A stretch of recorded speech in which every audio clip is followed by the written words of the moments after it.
El día de hoy vamos a tratar el tema de análisis de materiales de cambio de fase por calorimetría diferencial de barrido. Esta investigación se la realizó el año anterior para el proyecto de ORC para la conformación de una cámara de almacenamiento de energía. Esta cámara de almacenamiento de energía va a actuar como una pila o un reservorio, como su nombre lo indica, mediante la captura de calor residual de los gases de combustión de un grupo electrógeno de la central termoeléctrica Quevedo II. Entonces, el análisis de estos materiales nos va a permitir obtener los resultados de los tipos de materiales que nosotros debemos incorporar en la cámara. Y los análisis que nosotros hicimos, bueno, esta investigación estuvo a cargo de mi persona y de Esteban Urresta.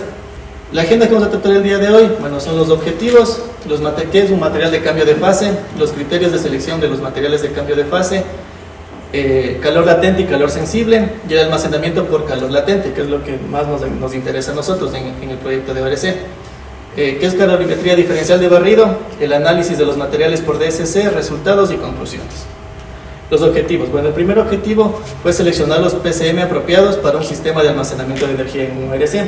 Como les mencioné, nuestra intención en el proyecto era recuperar el calor residual de los gases de combustión de los grupos de electrógenos. Entonces, una parte es seleccionar los materiales para conformar la pila o la cámara de almacenamiento. Determinar la mezcla eutéctica de los materiales escogidos de acuerdo a la temperatura de operación establecida. Una mezcla eutéctica quiere decir que está formada por los dos componentes de los materiales de cambio de fase, pero que en conjunto forman un sólido homogéneo que tiene propiedades únicas. Determinar las propiedades energéticas de la mezcla eutéctica mediante calorimetría diferencial de barrido.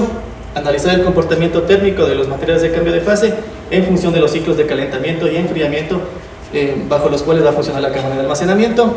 Y publicar un artículo científico sobre el análisis de los materiales por DSC.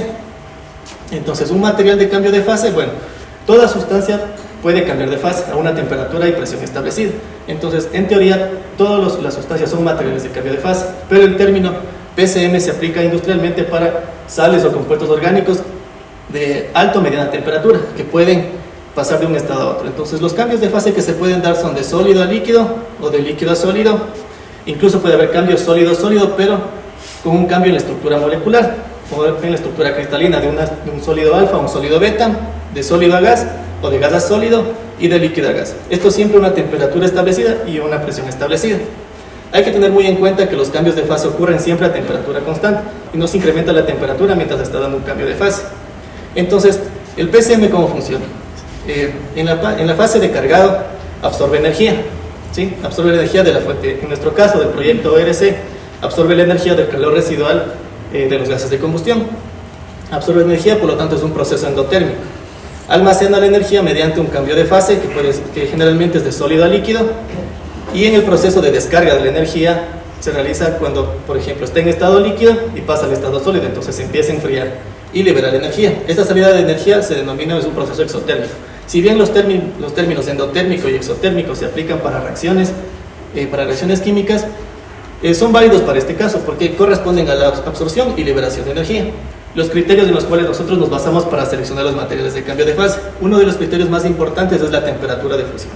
La temperatura de fusión es la temperatura a la cual el sólido va a pasar al estado líquido, ¿sí? Entonces, en nuestro caso, nuestra temperatura de fusión estaba alrededor de los 220 grados centígrados. ¿Por qué? Porque nuestra fuente de calor residual son gases de combustión que se encuentran a 350 grados. El calor latente de fusión, en nuestro caso de los PCM, debe ser elevado. ¿Por qué? Porque mientras más calor pueda yo captar, es mejor. Entonces, el calor latente de fusión simplemente se refiere a la cantidad de energía que yo tengo que entregar a una determinada cantidad de sustancia para que pase del estado sólido al estado líquido, ¿sí? Entonces, mientras más alto sea su calor latente, más energía puedo recuperar y puedo almacenar. El calor específico. Para los materiales de cambio de fase, pues es importante que tenga un calor específico alto. El calor específico alto, como veremos más adelante, se refiere al calor sensible. Mientras más alto sea el calor específico, más energía puedo recuperar. Pero, a diferencia del calor latente de fusión, el calor específico lo que me permite es elevar la temperatura del material, ¿sí? Entonces se refiere a la cantidad de energía que yo tengo que aportar a una determinada cantidad de sustancia para aumentar su temperatura en 1 grado centígrado. Por ejemplo, en el agua, el CP del agua, el calor específico del agua es de 1 caloría por grado centígrado.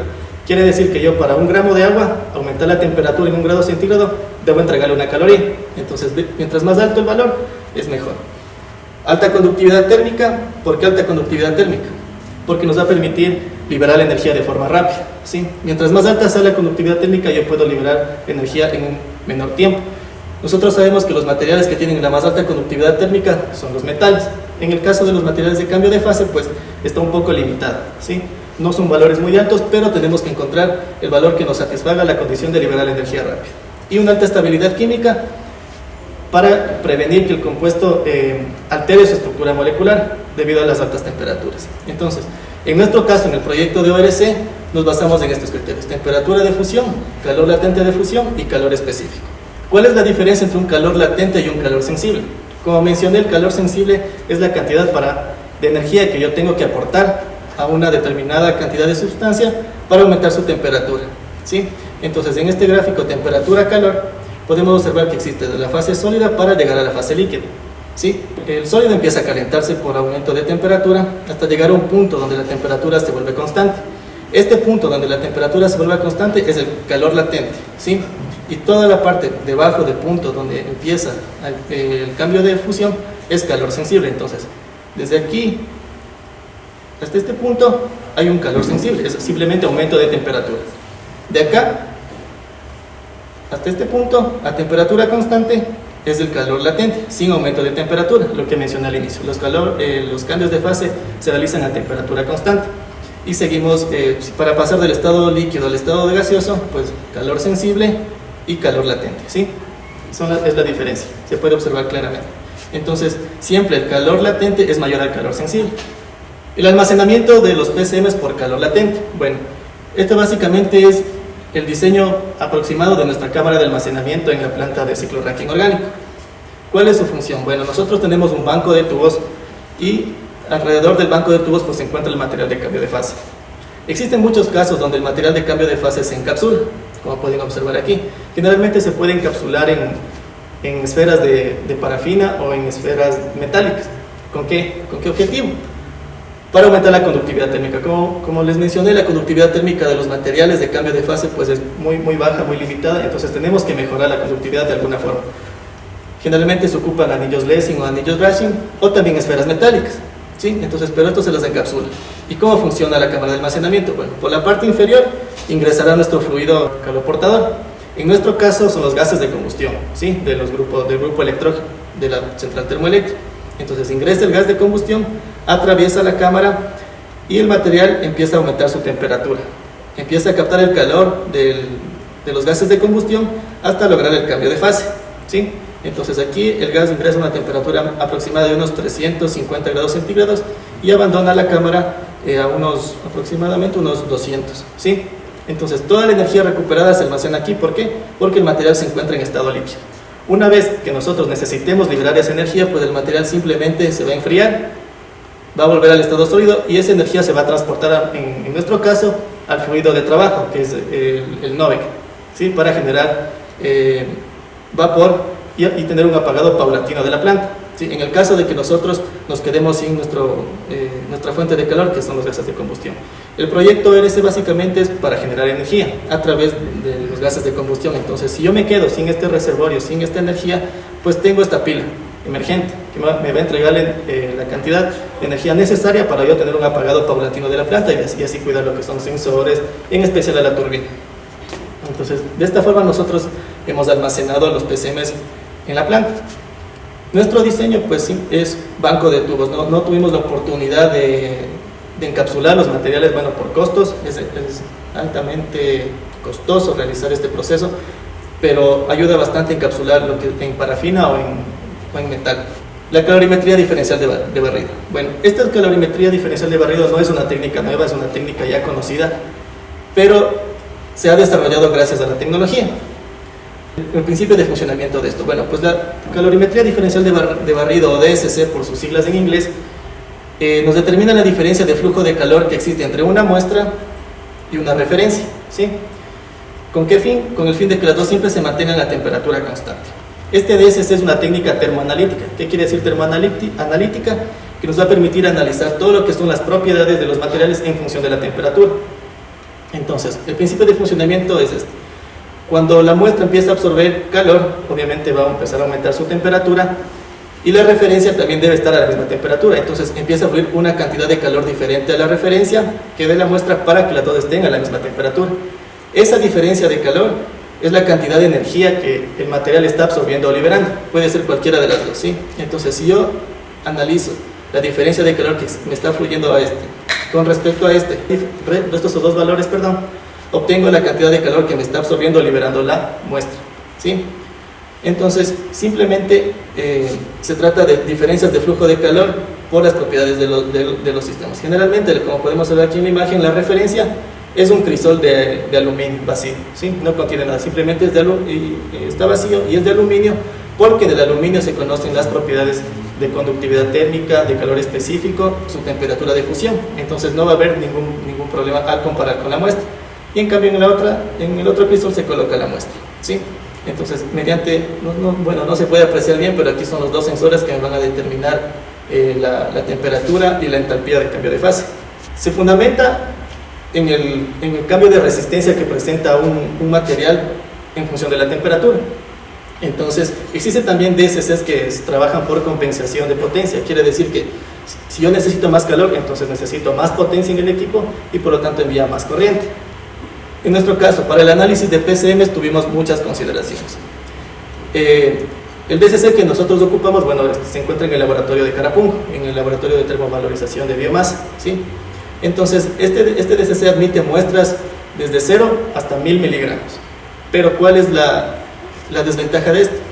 Que mientras más grande sea la muestra, en el equipo yo voy perdiendo, o en los resultados yo voy perdiendo sensibilidad y apreciación de las curvas. Generalmente estos son el tipo de curvas, ya voy a explicar lo que representan los picos. Entonces queda a cargo del analista determinar la cantidad de muestra que va a ocupar. No existe una norma que nos diga tienes que ocupar 5, 20, 30 miligramos. Queda a cargo del analista y de los resultados que quieran obtener, de sensibilidad y de apreciación. Entonces en nuestro caso ocupamos de 5 a 10 miligramos de muestra. El inconveniente de ocupar una muestra tan pequeña es que no podemos asegurar la homogeneidad de la muestra. Como se trata de una mezcla que está formada por dos componentes, por ejemplo, en nuestro caso, si podemos 50-50, en una muestra tan pequeña no puedo asegurar que tenga 2.5 miligramos del uno, 2.5 miligramos del otro. Es muy complejo realizar eso, lograr esa homogeneidad. Entonces, ¿qué es lo que hicimos nosotros?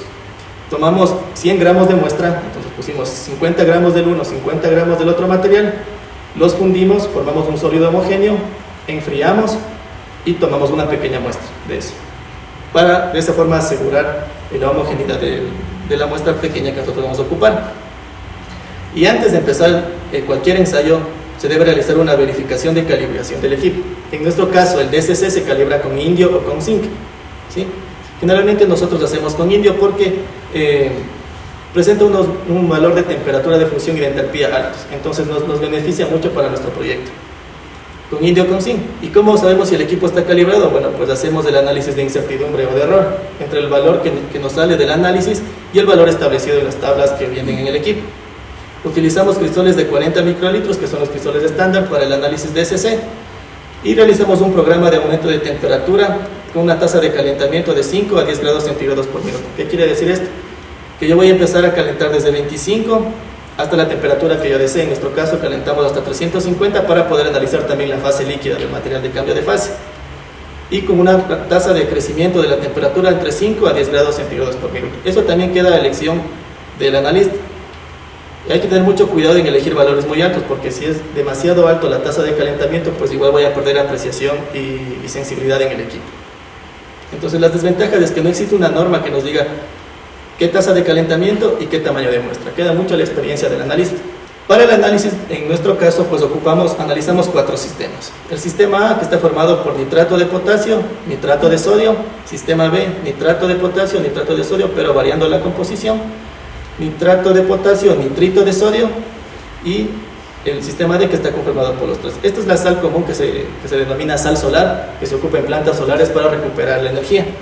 Analizamos estos sistemas en función de su composición en peso, como podemos observar aquí, y nos enfocamos más en el sistema A. Esta composición es la denominada composición euclíptica. Quiere decir que aquí yo tengo el sólido homogéneo con una sola temperatura, una sola entalpía, ¿sí? Y se comporta como una solución por ejemplo, de agua-alcohol, ¿sí? Es un compuesto homogéneo. Analizamos la variación de la composición y analizamos también la incorporación de un nuevo componente, que es el nitrito de sodio. ¿Por qué escogimos estos materiales? Bueno, escogimos estos materiales por dos razones. Porque su temperatura aquí de la auténtica se ajustaba perfectamente a nuestro caso, y la segunda es por la disponibilidad en el mercado. Es muy difícil conseguir nitrito de sodio, ¿sí? Y también un poco el nitrato de sodio. El nitrato de sodio es bastante caro, si es que hablamos para los análisis, como es un equipo muy sensible, se necesitan compuestos de alta pureza, estoy hablando del 99% de pureza. Entonces, conseguir nitrato de sodio de 99% de pureza, los 100 gramos costaban alrededor de $111, ¿sí? Entonces, es extremadamente alto, no podemos ocupar. Entonces, se recomienda ocupar, en este caso nosotros para la planta, ocupamos PCMs de grado alimenticio o técnico, ¿sí? Pero no grado reactivo, porque son extremadamente caros. Y de los análisis pues obtuvimos estas curvas.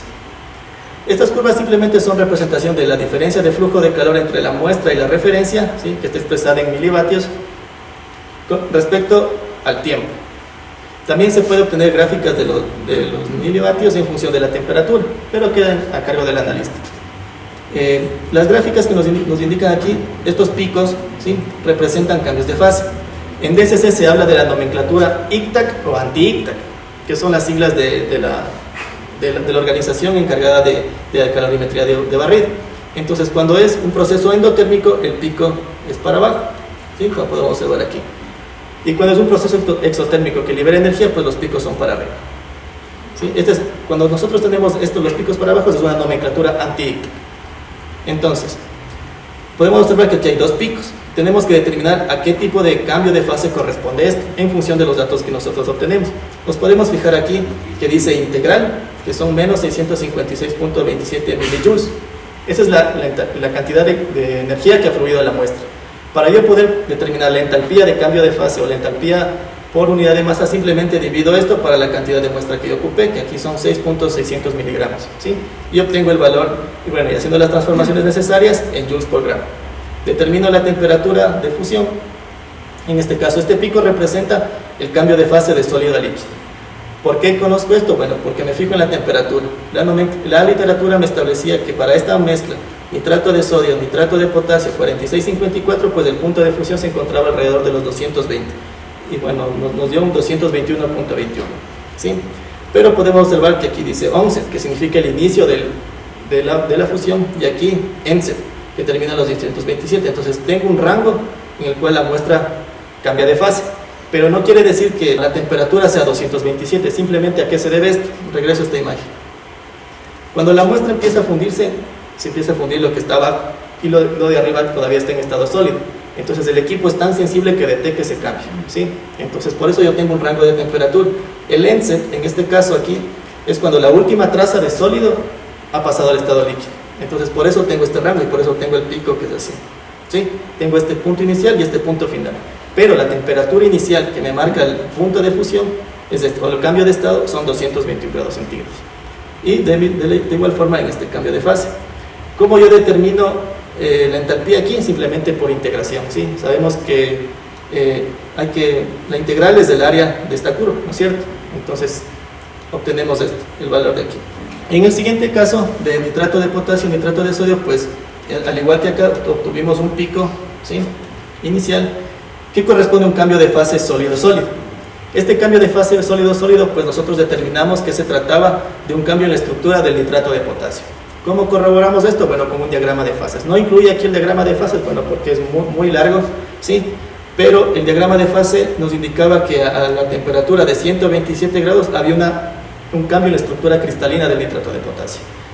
Nosotros corroboramos eso con el valor de la entalpía y de la temperatura con respecto a la literatura y lo que se manifestaba en el diagrama de fases. Y nuevamente el segundo pico, que es el paso de sólido a líquido, con el correspondiente valor de entalpía y el valor de la temperatura de fusión. Entonces el equipo nos entrega el flujo de calor hacia la muestra. Entonces inicialmente la muestra se calentó y hubo un cambio que requirió más energía. Entonces el flujo de calor aumentó, porque estamos alrededor aquí hablando de unos 0.05 milivatios y estamos alrededor de casi 4, ¿sí? Nuevamente, cuando ya pasó el cambio de estructura, pues otra vez calor sensible, llegamos al punto de fusión 220 y hay un cambio de fase. Necesitas más energía. Damos más energía, cambia de fase y continuamos en la fase líquida. Es básicamente un análisis de flujo de calor en función de la temperatura y del tiempo en este caso. ¿Por qué hacemos en función del tiempo? Porque tenemos una razón de calentamiento en función del tiempo, ¿sí? Y básicamente solo para hacer integración matemática, porque tendríamos que integrar flujo de calor en función del tiempo. Entonces nuestros límites de integral van a ser el tiempo, ¿sí? A su vez, también el equipo DSC nos permite realizar un análisis de calor específico, Joule, gramo, grado centígrado, en función de la temperatura. Entonces, en la parte inicial, que es antes del cambio de fase, ¿sí?, es calor sensible, que está representado aquí por la línea verde, es calor sensible. Como ustedes pueden apreciar, el calor específico permanece constante con la temperatura, y es lo que debe suceder en el calor sensible, ¿sí? El CP siempre es aproximadamente constante con la temperatura. En este punto no tiene sentido físico analizar el CP porque no es un calor sensible, no es calor sensible, es calor latente, ¿sí? Entonces no hay sentido físico de analizar aquí el CP. Entonces este pico correspondía a este. Continuamos con otra vez calor sensible, CP constantes, otra vez el segundo pico, ¿sí? No tiene igualmente sentido físico analizar esto porque es un cambio de fase. Y nuevamente para la fase líquida, CP, todos los valores constantes. De esta forma nosotros realizamos los experimentos, los análisis, y hemos determinado que la mezcla A, 54% de nitrato de potasio y 46% de nitrato de sodio, pues es la mezcla que incorporamos en la cámara de almacenamiento de la planta ORC, con una temperatura de fusión de 221 aproximadamente. La literatura nos manifestaba 222, y bueno, este THM fue parte de nuestro paper, ya les voy a explicar. Entonces, hemos analizado el porcentaje de error, el cambio de entalpía que nosotros experimentamos, que está acorde a la temperatura, el CP del sólido, ¿sí?, y el CP del líquido. Para nosotros analizar este CP, la norma nos dice que debemos ocupar zafiro, pero es muy difícil conseguir zafiro aquí. Entonces, simplemente realizamos por el método directo, que es el flujo de calor dividido para la tasa de calentamiento. Este flujo de calor en cada punto dividido para la tasa de calentamiento y para la masa de la muestra. Esta es la publicación de nuestro paper. Este paper ha sido publicado en la revista Experimental Heat Transfer, ¿sí?, de Taylor y Francis. Se va a publicar alrededor de 2 semanas, ¿sí? Fue aceptada el año anterior. Y bueno, pues el tema es análisis de materiales de cambio de fase de temperatura media por calorimetría diferencial de barrido y el T-historimétodo. El plus de nuestro paper es este. El T-historimétodo es un método análogo al DSC, es decir, que también nos analiza temperatura de fusión y de la entalpía y del cambio de fase. Pero ¿cuál fue, digamos, el plus de nosotros? Este material establecía como sustancia de referencia al agua, ¿sí? Pero el agua tiene una temperatura de cambio de fase de 92 grados centígrados. En nuestro caso, nuestros materiales cambiaban a 220, entonces no podía ocupar esa referencia. ¿Qué hicimos nosotros? Pues cambiamos la sustancia de referencia por glicerina, que tiene 290 grados centígrados de cambio de temperatura de cambio de fase. No sabíamos si iba a funcionar, no sabíamos si estábamos haciendo, si es que era lo correcto, y nosotros corroboramos eso utilizando el DSC. Al corroborar que este cambio de reemplazar el agua por la glicerina, observamos que nos arrojó los mismos valores que el DSC, pues nos decidimos a publicar. Y bueno, finalmente fue aceptado, ese cambio ha sido aceptado en el T-historimétodo. Entonces ese es nuestro plus y esa es nuestra autoría, ¿no? Lo que nosotros hemos aportado para el INET. Y como conclusiones, pues tenemos que el PCM seleccionado para el sistema de almacenamiento fue el sistema A, que era 54% de nitrato de potasio, 46% de nitrato de sodio, debido a su temperatura de fusión y, como mencioné, disponibilidad en el mercado. La mezcla auténtica de los materiales pues corresponde a esta composición, ¿sí?, y que se corrobora con la literatura establecida y además con el diagrama de fases de este sistema. La principal contribución del artículo publicado fue la modificación y validación del THM, T-historimétodo, mediante el DSC. Y finalmente analizamos el comportamiento térmico y encontramos que sí existe un cambio de fase sólido-sólido en la estructura del nitrato de potasio. También es un plus de nuestro paper, y en la cual también los editores en jefe pues resaltaron eso, ¿no? y nos pedían evidencia de cómo corroboramos eso. Entonces enviamos las gráficas también del DSC con los cambios de fase y del diagrama de fases.